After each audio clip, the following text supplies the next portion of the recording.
Sa aking pag-isa,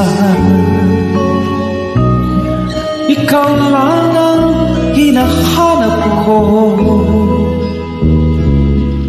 Kay tamis na isipin